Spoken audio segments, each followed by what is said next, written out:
ఉత్తరాంధ్రపై అన్ని పార్టీలు కన్నేశాయి. మెజార్టీ సీట్లు దక్కించుకునేందుకు ప్రయత్నిస్తున్నాయి. గత కొద్ది రోజులుగా చంద్రబాబుతో పాటు జగన్ ఉత్తరాంధ్రపైనే ఫోకస్ పెట్టారు. చంద్రబాబు ప్రజాగళం పేరిట సభలు నిర్వహిస్తుండగా జగన్ బస్సు యాత్రలో భాగంగా అన్ని నియోజకవర్గాలను టచ్ చేశారు. నెల్లిమర్ల నియోజకవర్గంలో ఎన్నికల ప్రచారంలో చంద్రబాబుతో పాటు పవన్ పాల్గొన్నారు. ఉత్తరాంధ్రలో 34 నియోజకవర్గాల్లో మెజార్టీ సీట్లను దక్కించుకునేందుకు అధికార విపక్షాలు ప్రయత్నిస్తున్నాయి. అందుకోసమే అటు చంద్రబాబుతో పాటు ఇటు జగన్ ప్రత్యేక వ్యూహంతో ముందుకు సాగారు. టీడీపీ ఆవిర్భావం తర్వాత ఉత్తరాంధ్ర ఆ పార్టీని ఆదరిస్తూ వచ్చింది. ఒకవేళ రాష్ట్రంలో అధికారంలోకి రాకపోయినప్పటికీ ఉత్తరాంధ్రలో మాత్రం తెలుగుదేశం పార్టీ తన ప్రాబల్యాన్ని నిలుపుకునేది. కానీ గత ఎన్నికల్లో ఆ పార్టీ ఘోర ఓటమి చవిచూసింది.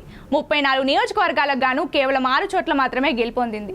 విశాఖ నగరంలోని 4 నియోజకవర్గాలతో పాటు శ్రీకాకుళం జిల్లాలో 2 స్థానాలతో సరిపెట్టుకుంది. విజయనగరంలో వైసీపీ వైట్ వాష్ చేసింది. అందుకే ఈసారి ఆ పరిస్థితి తలెత్తకుండా చంద్రబాబు అలర్ట్ అయ్యారు. పొత్తుల్లో భాగంగా జనసేనకు 4 అసెంబ్లీ సీట్లను, బీజేపీకి 2 స్థానాలను కేటాయించారు. కూటమి అభ్యర్థుల గెలుపు కోసం ఉత్తరాంధ్రలో ఎన్నికల ప్రచారం నిర్వహించారు చంద్రబాబు.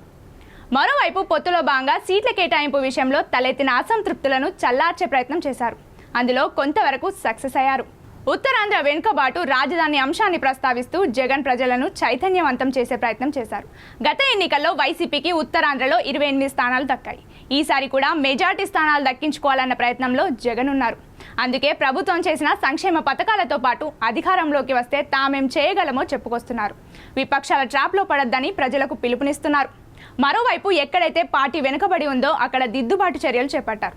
నేతల మధ్య విభేదాలకు ఫుల్ స్టాప్ పెట్టేలా పావులు కదిపారు. 34 నియోజకవర్గాల్లో ఫైట్ నడుస్తోంది. విశాఖ జిల్లాలో కూటమికి అనుకూల పరిస్థితులు కనిపిస్తుండగా విజయనగరంలో వైసీపీ ఆశాజనకంగా ఉంది. శ్రీకాకుళం జిల్లాలో అయితే నువ్వా నేనా అన్న పరిస్థితి ఉంది.